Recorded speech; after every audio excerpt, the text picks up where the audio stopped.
Welcome back to the Deep Dive, where we take a stack of sources, articles, research, or, in this very interesting case, a conversation designed for easy English learners, and turn it into a high-octane insight machine for you.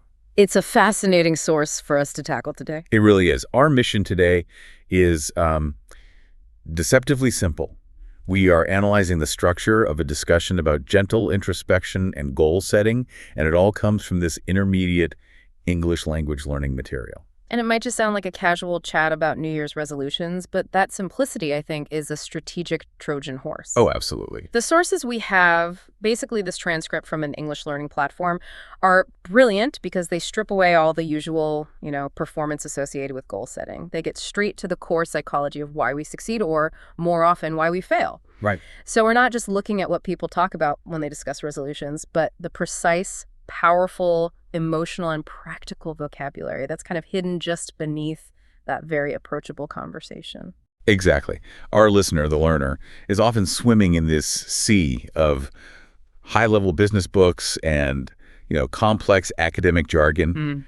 This deep dive, I think, is a fantastic shortcut. It gives you the structure of a high-level self-management framework, but it's all wrapped in this clear, relatable language. It lets us bypass the noise and the cultural pressure that the sources themselves point out. And that pressure is just immense, isn't it? The sources articulate it so perfectly. It's this intense internal need to go somewhere big, do something crazy, post amazing photos. Yeah, that part really stood out. It's just an exhausting starting point because the whole focus is on external performance. And this material, it actively challenges that by anchoring the entire discussion in a deeper reality, which is, how did this year actually feel inside you? That reframing is key. It just instantly shifts the whole planning process from, external validation, what will the world see, to internal sustainability, what can I actually live with? It forces an emotional audit that's so much more productive than the standard, rushed, kind of knee-jerk, fine response when someone asks about your year. We've all done that. We've all given that response, right? Right. And usually it's because explaining the internal complexity, that mix of exhaustion and progress and anxiety, it's just too hard in the moment. And that difficulty, that trouble articulating it, is precisely why we need this vocabulary. If you don't have the right words, like overwhelmed or frantic or grounded, you can't effectively communicate what's going on, let alone address the root issues. So that's our mission. That's the mission today, yeah. Ultimately, to extract a clear, actionable framework for self-reflection using that psychological vocabulary. We want to make sure you walk away not just with a plan, but with the language to articulate the why behind the plan and, manage your internal landscape. Okay, let's unpack this and jump right into our first section. We're dedicating this one to the gentle art of reflection, an exercise in, I suppose, making peace with the past year. A very necessary exercise. The source is open with this beautiful and just incredibly relatable image to describe the feeling of wrapping up the year. It's described as feeling a little tired, but also a little proud. And the hosts use this metaphor of carrying a heavy backpack, but with some good memories inside. And this metaphor of the heavy backpack is, it's psychologically profound because it embodies what we'd call cognitive reframing. Right. Explain that a bit. Well, for learner types who, they tend to be perfectionistic, the default response to a year that felt difficult is often this all-or-nothing judgment. I failed. Full stop. Yeah, I see that a lot. Just total write-off. Exactly. They focus exclusively on the weight, the rocks, the failures, the things left unfinished. But the source explicitly disrupts this way of thinking by noting, not all rocks. Some snacks, too. I find that so resonant. It's the realization that even if the year felt like a struggle, even if you were stressed a lot, as the source puts it, that stress didn't define everything. It couldn't have. There were moments of genuine success or rest or connection. Acknowledging the, wow, I was stressed a lot, alongside the, I did some good things, provides a far more honest and, frankly, sustainable foundation for future planning. It's so much healthier than operating from, a purely optimistic delusion or a completely defeated negative perspective. Yes. It validates the exhaustion while still celebrating the subtle progress. And that inventory is crucial. When you only see the weight, you've sort of succumbed to the all-or-nothing fallacy, and you feel defeated before you even begin planning the next cycle. You're starting from a deficit. You are. Yeah. But when you recognize that the heavy backpack also contains snacks, those resources, those healthy habits, the supportive people, or small wins, you realize you already possess the functional tools that helped you survive the hard parts. So the initial reflection isn't a judgment. It's a resource inventory. Exactly. It's a resource inventory. It establishes that you are not starting from zero. So to make that inventory manageable, the sources cleverly introduce a specific 3-part introspection tool. This prevents you, the listener, from feeling completely overwhelmed by the prospect of reviewing a full 12 months. Which is an impossible task. It really is. So it boils the chaos down to 1 hard moment, 1 good moment, and 1 quiet lesson. This is the bite-sized approach, and it's being applied directly to memory retrieval and cognitive load management. Trying to analyze every single month or every project is just paralyzing. It's a textbook example of decision fatigue. Right. By asking for one of each, they activate specific, vivid memory recall. The moments that truly stayed with you are usually the ones with the highest emotional charge, which means they also contain the clearest lessons about your internal operating system. So let's dive into the first case study they provide, because it perfectly illustrates this concept of modern burnout, the hard moment of overwhelm. The host in the source details a specific week when everything came together at the same time: work deadlines, family things, small domestic problems. And that confluence of stressors, that's the defining trigger for being overwhelmed. The source defines this state as having too much for you, too many tasks, too many worries, too many things to think about. It's not just being busy. No, it's a different state entirely. The practical reality of modern professional life is that stressors rarely arrive sequentially. They compound, They spike your cognitive load. A work deadline alone is stressful, sure. But that deadline, coupled with logistical complexities and emotional demands from other areas of your life... It just results in the brain feeling full. Exactly. And you're left in this state of paralysis, just completely unsure of where to even begin. And the sources meticulously detail the unhealthy cycle that this overwhelm initiated. And this part is truly illuminating, because it illustrates a complete loss of what psychologists call locus of control. Right. So practically, what did this hyper-reactive state look like? It was checking the phone the second your eyes open. The worst. It was saying yes to extra things out of panic or people-pleasing.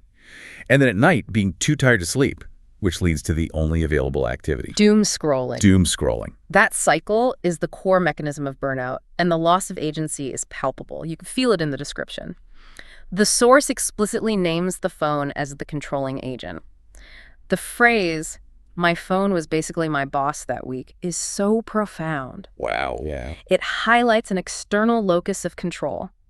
The individual isn't choosing their behavior. They are passively reacting to notifications, to pings, to external stimuli. And that state of being too tired to sleep is a real thing, isn't it? Oh, it's called hyperarousal. The body is completely exhausted, but the mind is still sprinting on a treadmill of cortisol. Rest is impossible, so the brain just seeks low-effort stimulation, which leads you directly into the spiral of doom scrolling. And the resulting internal feeling was exactly what you'd expect from losing that agency and being constantly reactive. Heavy, and a little bit like I was feeling everything, even the small things. It's not just the feeling of being busy, but of being overloaded. Yeah. This profound imbalance where external demands require more, while your internal self is just screaming, "Please, no!" And that connection between the reactive behavior and the internal feeling of failure, that's the crucial takeaway from analyzing the hard moment. Why is that so crucial? Because that narrative provides the critical self-compassion that the learner needs.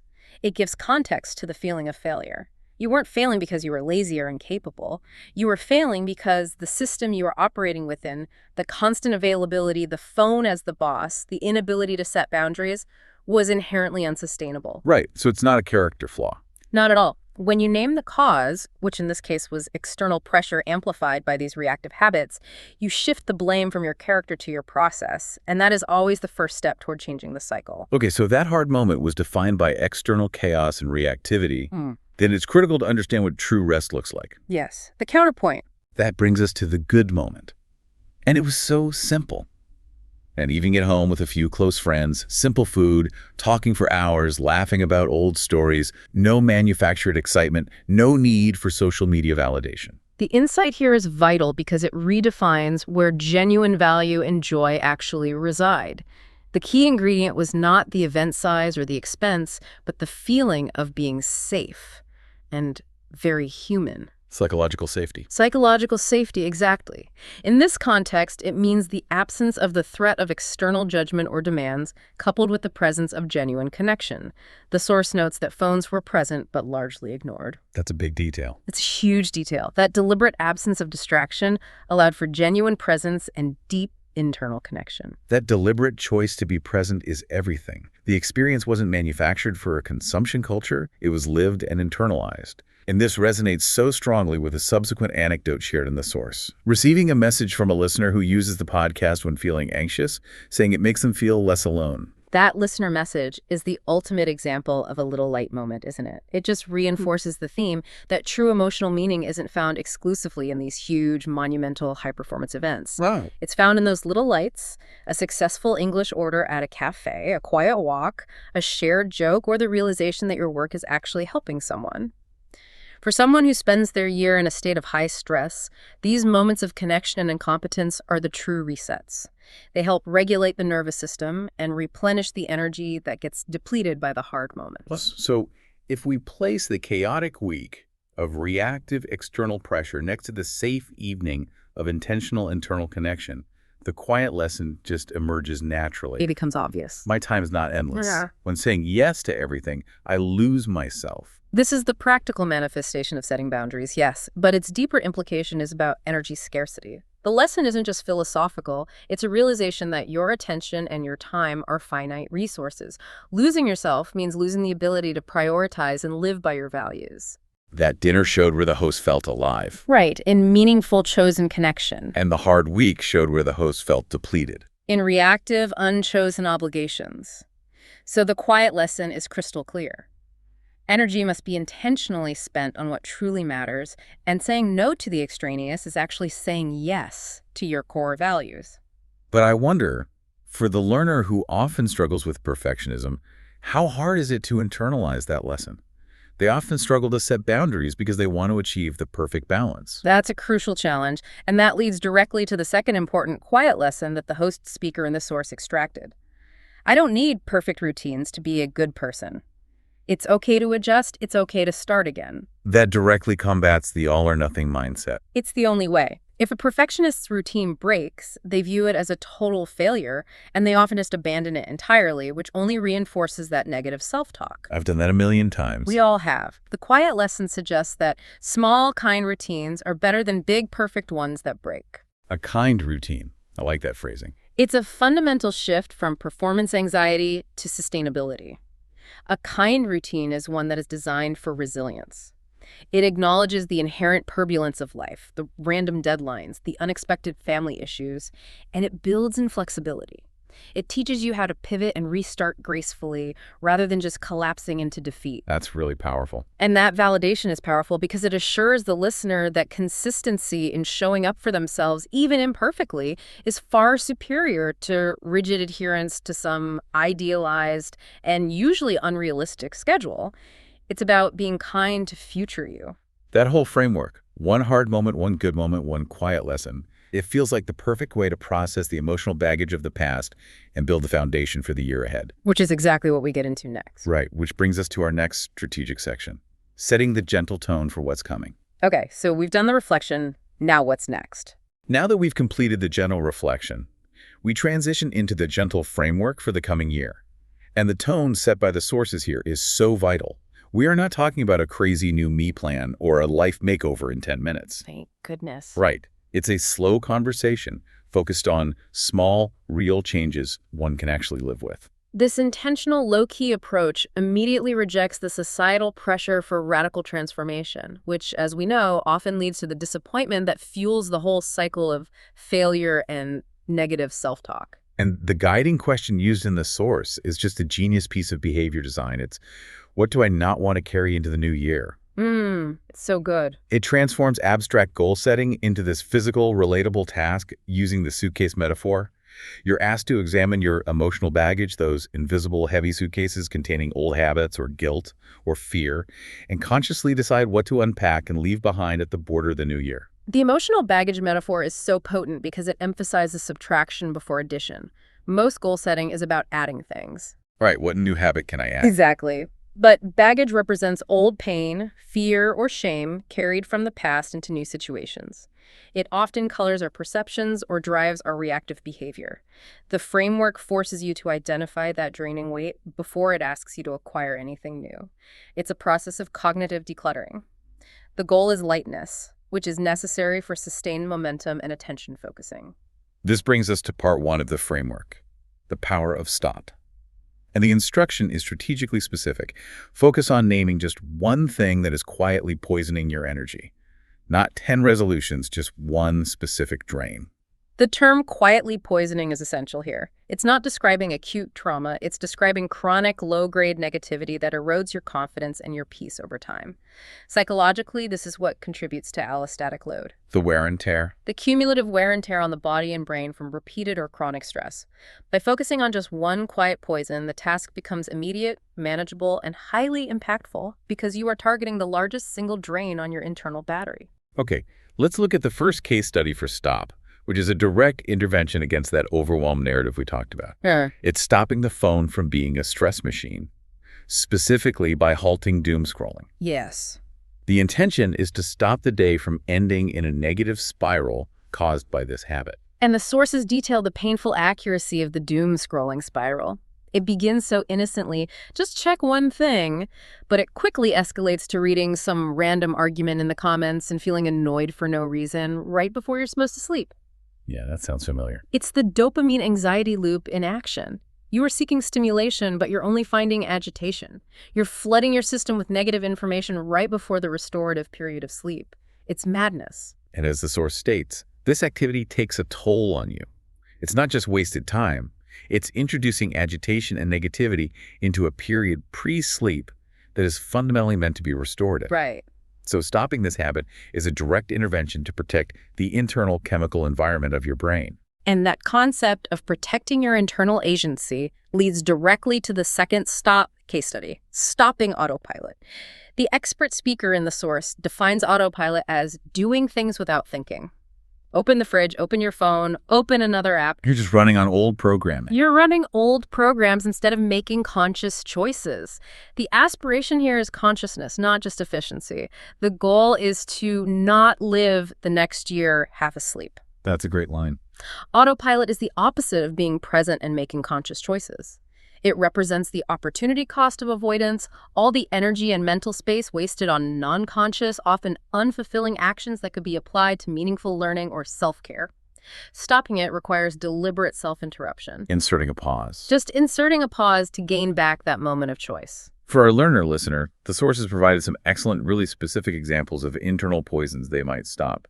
It could be stopping the habit of second-guessing every English sentence you speak, which just wastes energy on anxiety. Or stopping negative self-talk, the self-labeling of being stupid for forgetting a word. Or stopping the behavior of being a total people-pleaser. And that link between being a people-pleaser and poisoning energy is a direct study in resource depletion. Every unchosen yes is a massive emotional withdrawal from your personal energy bank and your time autonomy. It really is. Absolutely.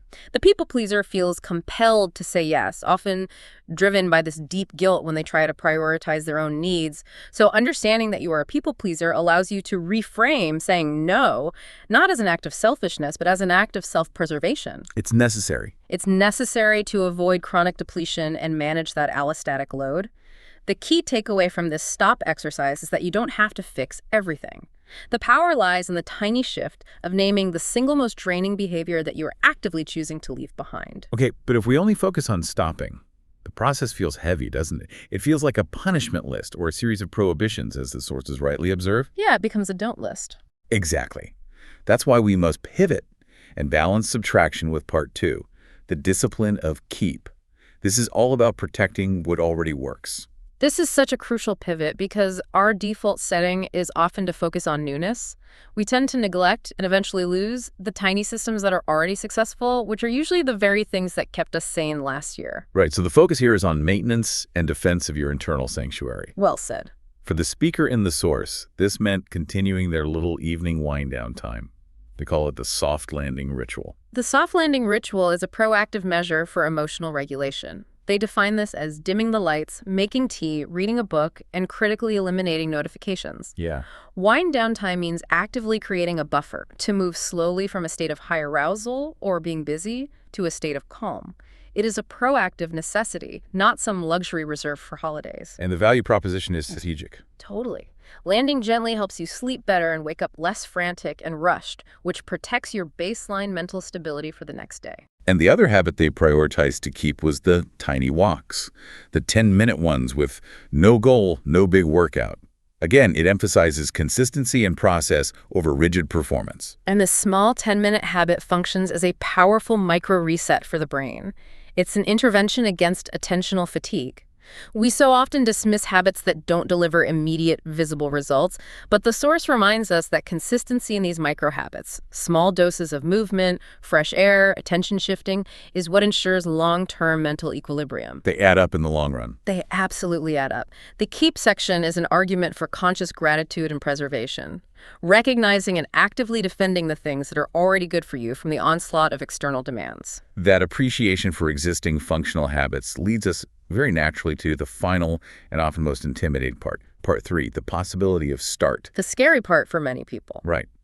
And the sources immediately tackle the fear of newness by rejecting the classic doomed mindset of, I will start waking up at 4 a.m. and completely transform my life. That excessive ambition is, as we noted earlier, often just self-sabotage waiting to happen. It ignores fundamental human needs. I love that the source humorously notes that such plans quickly lead to the problem of negotiating with the alarm clock like it's a dangerous animal. That's so real, and that negotiation is a symptom. It's a symptom of setting a goal that guarantees failure because it ignores the deep need for adequate rest and recovery.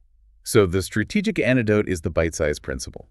The source defines bite-sized as small enough to eat in one bite, easy to start, and easy to repeat. It eliminates the intimidation factor entirely. So let's analyze the bite-sized experiments they suggested, starting with the language goal, internal English practice. The goal is to start talking to myself in English a little more. This means developing a running commentary while cooking or walking, describing your actions and your surroundings in English. That is a phenomenal piece of behavior design for language learners because it keeps the language alive. It integrates it directly into your life without requiring an external partner or any high-stakes pressure. It shifts the cognitive load from high-stress performance, like a job interview, to low-stakes internal production. Which is essential for improving fluency and integrating vocabulary into long-term working memory. It's a commitment to use the language, not just study it. And the second experiment is equally powerful in fighting that phone as boss problem we discussed. The screen-free morning? Having one screen-free morning a week, no phone, no laptop, no TV for the first hour or two. This is a targeted intervention designed to reclaim your attention scarcity. And the analysis of the result is what validates the effort. Starting the day immediately with screens leads to a crowded mind. You're absorbing other people's problems and drama before you've even had a cup of coffee. Whereas starting offline. Starting offline, however, leads to feeling more grounded.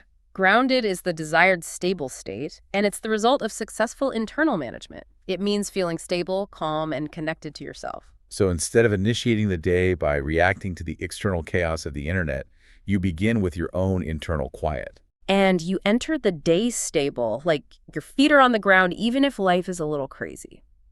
This internal stability is the psychological prerequisite for effective problem solving and long-term retention of learned information. And the ultimate call to action for the start section is perfect because it reinforces the internal focus of the whole framework. It says, choose something that future you will be quietly grateful for, not something impressive to announce on social media. Yes.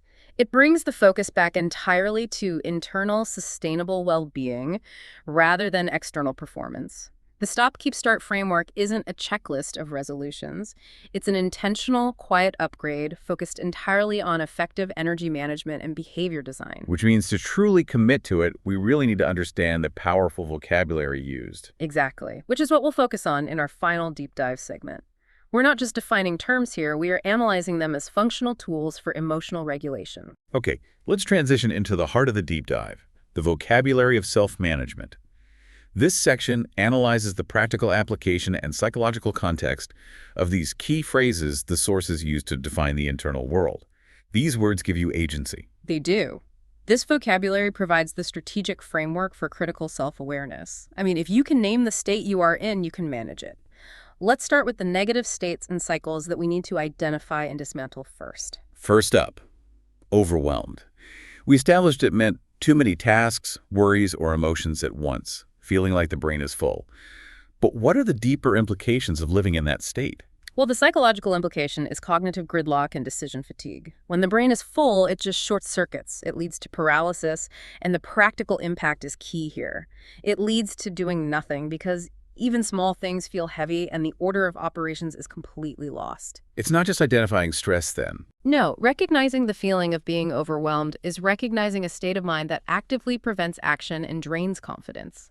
It's realizing, for example, I was overwhelmed this morning, which is why I spent 30 minutes staring at the coffee machine instead of starting the easiest task on my list. Right.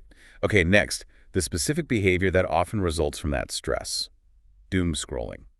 We defined it as reading negative news or comments while your mood just spirals down on autopilot.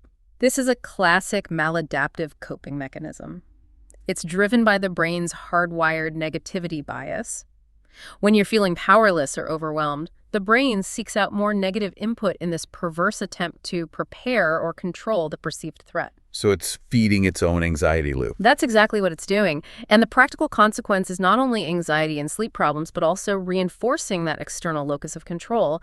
You are allowing random, negative, external stimuli to dictate your internal state and your capacity for rest. And the resulting high-stress feeling that is worse than just being busy is frantic. Frantic means very stressed and rushed, like you're running inside your own mind.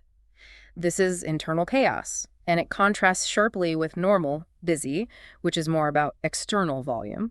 Frantic is often a physical manifestation of an overwhelmed mental state. Like what?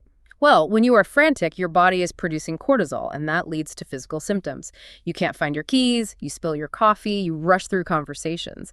The sources establish that a key goal of the keep habits, like the soft landing, is specifically to prevent the mind from becoming frantic, thereby reducing chronic physiological stress. Then there is the very dramatic phrase used to describe long-term damage.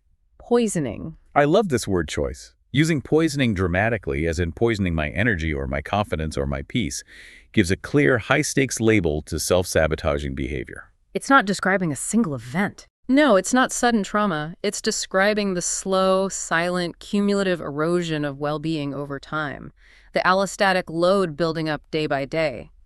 This emphasizes that the damage is real, even if it's silent and internal. If you can name that a toxic friendship or persistent negative self-talk is poisoning your peace, you create the necessary emotional distance to stop the behavior. Okay, now let's move to the behavioral constraints the sources identified. First, autopilot. Autopilot is simply doing things without choice. It is the antithesis of being present, and it fuels a depletion of energy through unchosen actions. The examples, opening the fridge, opening the phone, opening an app, are simple, mindless actions that consume both time and energy without providing any satisfaction. So the goal is to break that cycle. The strategic goal of recognizing autopilot is to insert that moment of conscious choice, to notice what you are doing, which prevents you from living the year half asleep and wasting valuable mental capacity. And the chronic habit of prioritizing others over self, the people pleaser. This term defines someone whose inner monologue is dictated by external approval. They feel compelled to say yes, even when they're exhausted or unhappy, often driven by this intense internalized guilt when they attempt to prioritize their own needs. And the source highlights that this behavior takes a toll on your energy. It does. The inability to set boundaries means they sacrifice their time autonomy, leading to resentment and eventually burnout. That phrase, take a toll, is worth exploring itself, as it defines the mechanism of chronic stress that leads to the need for a reset. Right. When something takes a toll on you, it means it slowly hurts or uses up your energy little by little. This is the practical, accessible definition of allostatic load.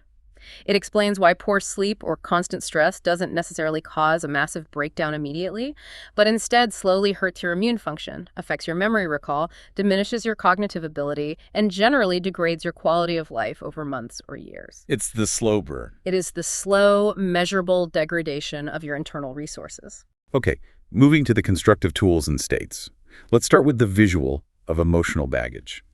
This is such a powerful, concise visual. Old pain, fear, or shame carried in a heavy suitcase into new situations. The significance is that you are bringing irrelevant past experiences into the present, allowing them to color new relationships or new projects. So you have to deal with it. The source insists on the need to deal with it, to unpack and discard the contents, which frames self-work as essential maintenance before you attempt new expansion. You have to subtract the baggage to gain lightness. Then we have a necessary practice to manage that toll. Wind down time. This is defined as a specific practice to slowly relax after a busy day, proactively moving from high arousal to calm. It stresses that this transition, the soft landing, is a biological necessity, not a luxury. If you do not actively turn the cognitive volume down, the chaos, that frantic feeling, will simply spill into your sleep and contaminate the next day. It's intentional management. It is the intentional management of the mind-body transition required for deep restorative sleep. And the small intervention that aids the soft landing and combats attentional fatigue is the reset. A reset is the action of giving yourself a small, fresh start. It's like pressing a restart button on your brain after a period of cognitive overload. The examples, turning off the phone for 1 hour, taking a walk, emphasize that you don't have to change your whole life to gain powerful benefits. So it's a tool. The reset is a vital restorative tool that prevents the accumulation of the negative toll and stops the slide into an overwhelmed state. And the reason we need this bite-sized approach is because the alternative, these large goals, are intimidating. Intimidating is the feeling of something being too big for me, which leads to self-doubt and ultimately procrastination. It's the mental barrier that causes inaction, even when the goal is desired. This concept provides the final justification for the entire framework. To overcome the intimidation, you must strategically reduce the scale of the task until it no longer feels overwhelming. Which allows you to insert action before the fear takes hold. Finally, the desired state that all these positive actions should lead to. Grounded. Grounded is the ultimate goal state. It means feeling stable, calm, and connected to yourself. It is the outcome of protecting your energy, consciously choosing your actions, the opposite of autopilot, and implementing gentle, reliable routines. To feel grounded is to feel competent and present, ready to face complexity without becoming frantic. And for the learner, this state is crucial. Crucially, feeling grounded is the psychological prerequisite for efficient, deep work and long-term memory formation. These words are not just definitions. They are a working vocabulary for emotional regulation and for intentional, sustainable living. What an incredible analysis of what seemed like such a simple conversation. It really does turn a B1 English exercise into a high-level course in psychological self-management and behavior design. It just reveals how universal these internal struggles are, doesn't it? The need to manage overwhelm, recognize when your energy is being poisoned, and find ways to feel grounded. It transcends language level and professional complexity. The struggle for time autonomy is universal. So let's bring this deep dive to a soft landing with a summary of the key takeaways. This entire framework, the stop, keep, start structure, it's not a revolution. No. It is, as the source calls it, a quiet upgrade. We are reminded that we don't need a perfect plan. We just need a sustainable commitment to show up for ourselves consistently. And the strength of this approach lies in its focus on minimum viable change, which combats decision fatigue. Stop one thing, like doom scrolling or autopilot. Keep one thing, like your wind down time or tiny walks. And start one bite-sized experiment like screen-free mornings or internal English practice. It guarantees action. It does, because the tasks are manageable and the internal payoff, feeling less frantic, more grounded, is almost immediate, which reinforces the positive habit loop. And I highly recommend, as the source suggests, listening to this deep dive or finding the original source again, just to practice integrating these specific words and concepts into your everyday internal dialogue. Yeah. Saying, I feel overwhelmed today, I need a reset, or that conversation's poisoning my energy, or I want more grounded mornings, gives you precise agency over the feeling. It shifts your locus of control back to the internal. The language itself is your primary tool for self-management. And to leave you with one final provocative thought, let's revisit that specific, almost humorous detail mentioned in the source material, the struggle of negotiating with the alarm clock. Ah, yes. treating the alarm like a dangerous animal. Yeah. I remember that. If you find yourself in constant daily negotiation with your routines, the alarm clock, the desire to work out, the task of starting dinner, what fundamental need are you actually ignoring? The negotiation is never about 5 extra minutes of sleep. It's about a deeply ignored need for rest, for peace, or for time autonomy that your body's attempting to claim back. So how can the Stop, Keep, Start framework address that ignored need directly next year? That's the strategic question we should all be asking. If you are negotiating for rest, perhaps your start should be the screen-free morning, protecting that window of peace. Or maybe your start should be the people-pleasing, guarding your precious energy reserves against further toll. The ultimate goal isn't just to silence the alarm, it's to eliminate the need to negotiate with yourself entirely by establishing a foundation of sustainable, kind routines. Take care of your energy, choose fewer but more meaningful things, and be kind to the person carrying that heavy backpack. That's the lasting lesson of this deep dive. Thank you for joining us on the Deep Dive. We hope you feel well informed and perhaps a little more grounded. We'll talk to you next time.